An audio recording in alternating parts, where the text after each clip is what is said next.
The 90s. Dear Billy Temple Pilot, I'm feeling a bit nostalgic for the 90s. I was 12 in 1990. I'm 10 years older than you, you bastard. And had no stress or responsibilities.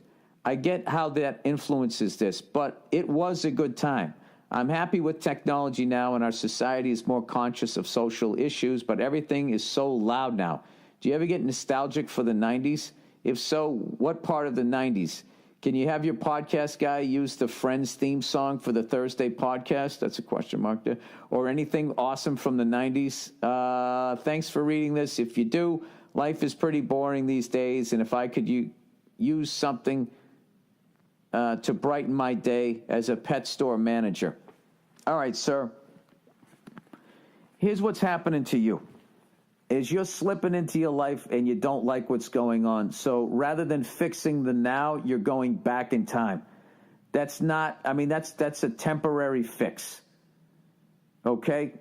If you don't want to manage a pet store, ask yourself what you really want to do and start slowly walking towards that, taking a half a step, a quarter step every day. And at one point you're going to look up and God damn it, there it is. Just like Indiana Jones. And then you grab it, and all of a sudden a giant ball starts rolling after you, and you got to fucking run out of there. And that's you after you make it, then trying to stay there. All right? But that's way more exciting than managing this pet store that, you're saying brighten your day as a pet store manager. You one of these guys who actually doesn't like animals? You probably don't like the people, right, coming in there or whatever. I don't know what it is. But I will answer your question. My favorite part of the 90s was the month before Nevermind came out.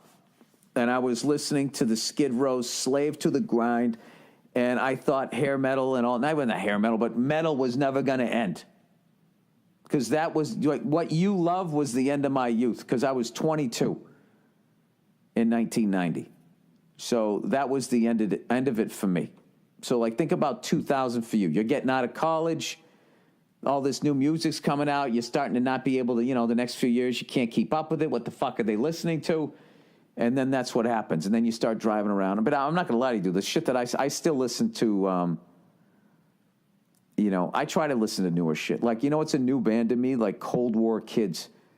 And I'm like, oh, yeah, I saw them, recently they were on TV. I'll download some of their stuff. And I'm like, oh, I remember that song. That fucking that song.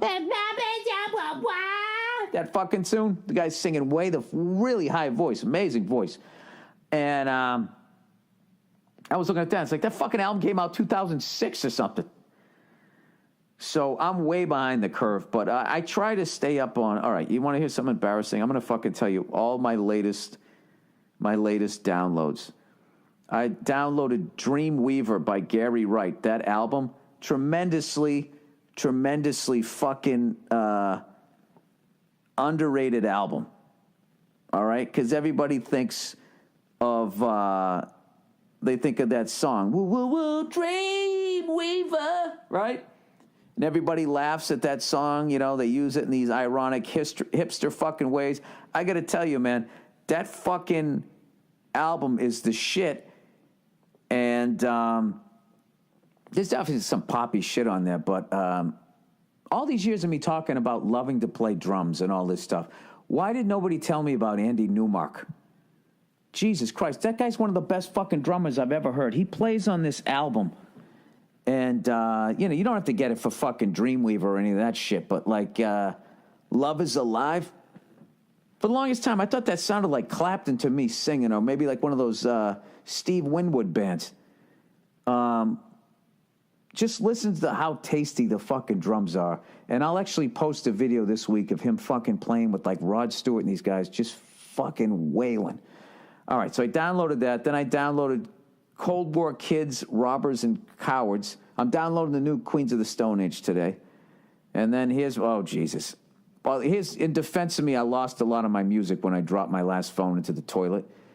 It was actually in my back pocket. And I stood up from taking a dump, right? No, I didn't. I was fucking hammered. I remember this guy was saying there was something about standing up when you take a piss, some fucking health reason. So I sat down like a lady, right? And I had my phone in my back pocket. When I stood up, it fucking fell into the toilet. Fucking brutal. Like I was going to go get that. No, it ain't happening. So I don't use the cloud and everything. Just I lost everything. So I downloaded AC/DC. If you want blood, you got it live. AC/DC for those about to rock. AC/DC high voltage. Then I had to get my vintage Aerosmith in there. I downloaded Get Your Wings, Rocks, Toys in the Attic. Then I downloaded the new fucking Mute Math. Well, I'm still waiting for the rest of that album to come out. The Play Dead. I downloaded Glenn Campbell, Rhinestone Cowboy, because I've been singing that with the advertising. Like a rhinestone ball bag. Peter Frampton, Frampton Comes Alive.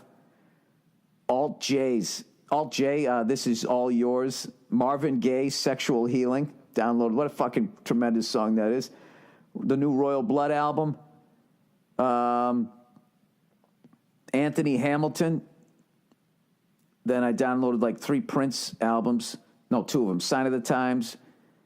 And then Dirty Mind. The first Soundgarden album.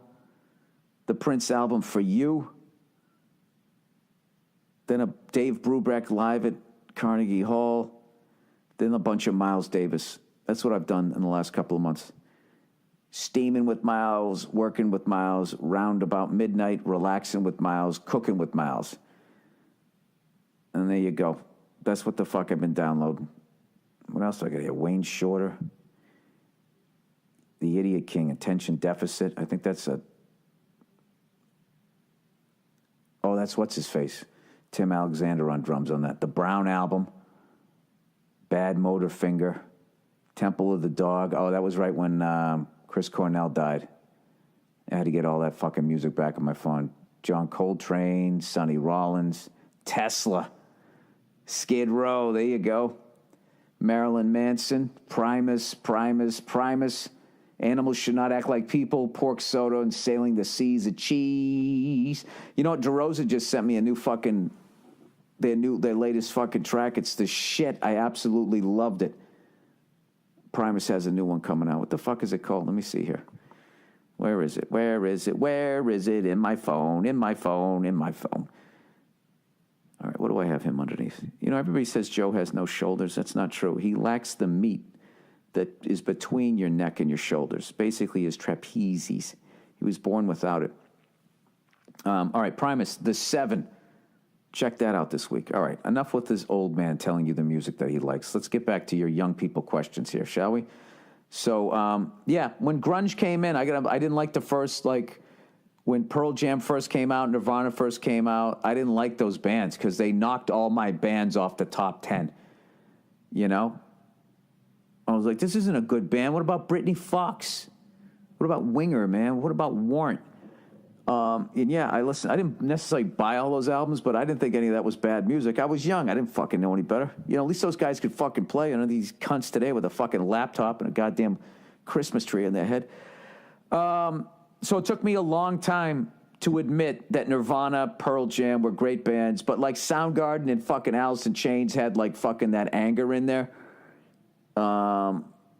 And just the sound of their lead singers, man. I really like their frontmen. And now, of course, you know, I love Pearl Jam, I love Nirvana and all that shit. But I was a bit of a baby when their music came out. I was too young. This is the first time I was seeing my music go away, so I wasn't mature enough to be like, you know what?